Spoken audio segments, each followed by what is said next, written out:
Voici un groupe de capsules que vous allez retrouver tout le long de la liste de lecture de la physique à la chaîne. Ce groupe de capsules sont basées sur les simulations faites par un de mes collègues, Stéphane Gaumonguet, qui a créé ces simulations à partir de Desmos. Ce sont des simulations qui sont extrêmement bien réalisées, donc vous allez le voir, et ça va vous aider à comprendre un peu plus les notions.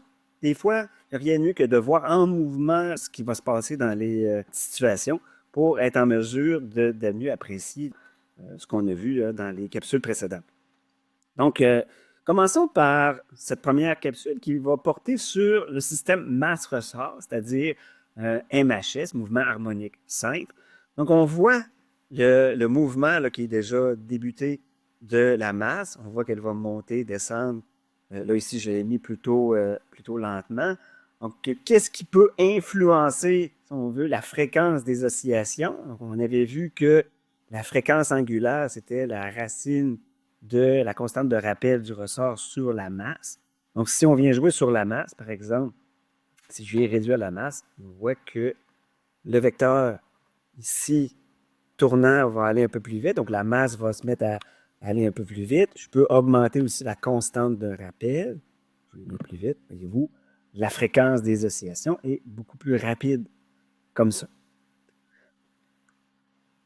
Donc, on peut bien visualiser ce qui se passe en temps réel là, pour notre système masse-ressort. Je vous invite à regarder attentivement le vecteur tournant.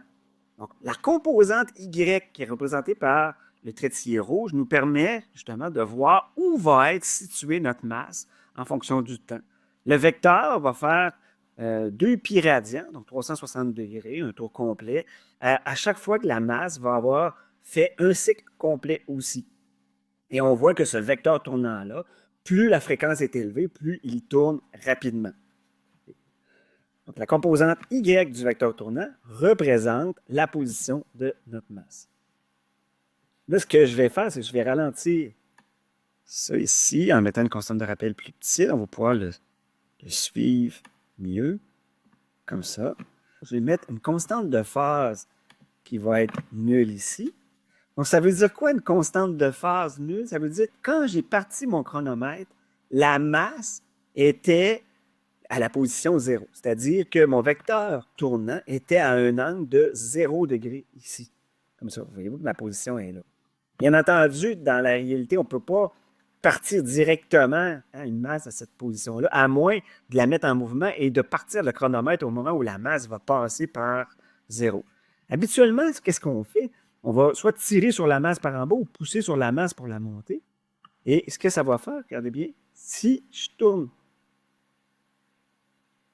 si je modifie la constante de phase, ça me dit à quelle position finalement ma masse va partir. Donc, exemple ici, si ma position elle est maximale en partant, on voit que mon vecteur tournant va être à 90 degrés, donc à pi sur 2 radians à ce moment-là. Et là, je pourrais partir la simulation. En fait, la position en fonction du temps commence comme un cosinus. Et la simulation repart comme ça. Je vais juste changer, repartir à une autre position. Si je pars, par exemple, à un angle comme ça, c'est possible. Donc, je pars notre système, encore une fois. Mais là, il n'est pas parti à sa position maximale. Donc, un troisième cas, je pourrais le partir, par exemple, en bas complètement. Donc, en bas complètement, je m'en viens ici. On voit que ma constante de phase à ce moment-là vaut 3 pi sur 2. Et je vais partir au système. Voyez-vous, ça va monter, passer par 0 et atteindre une valeur maximale par la suite. Et ainsi de suite comme ça. Donc, je pense que ça nous permet de mieux visualiser que représente la constante de phase dans ce système-là. On a vu aussi qu'est-ce qui influence les fréquences des oscillations. Donc, on peut jouer sur d'autres paramètres. Par exemple, ici, je vais mettre la masse plus bas, on va le faire aussi plus vite. Une constante de rappel plus élevée, comme ça. Si je change l'amplitude du mouvement,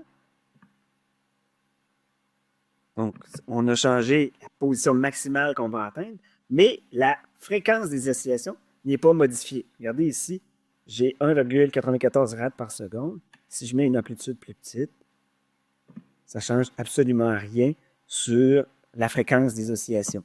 Tout ce que ça change, c'est la position maximale atteinte par notre masse. Ça complète notre première capsule sur les simulations. Vous allez pouvoir trouver un lien vers ces simulations directement dans la description de la capsule. Donc, ça va vous permettre de pouvoir aller vous-même changer les paramètres, voir quel effet ça fait dans les différentes simulations qu'on va vous présenter dans la liste de lecture.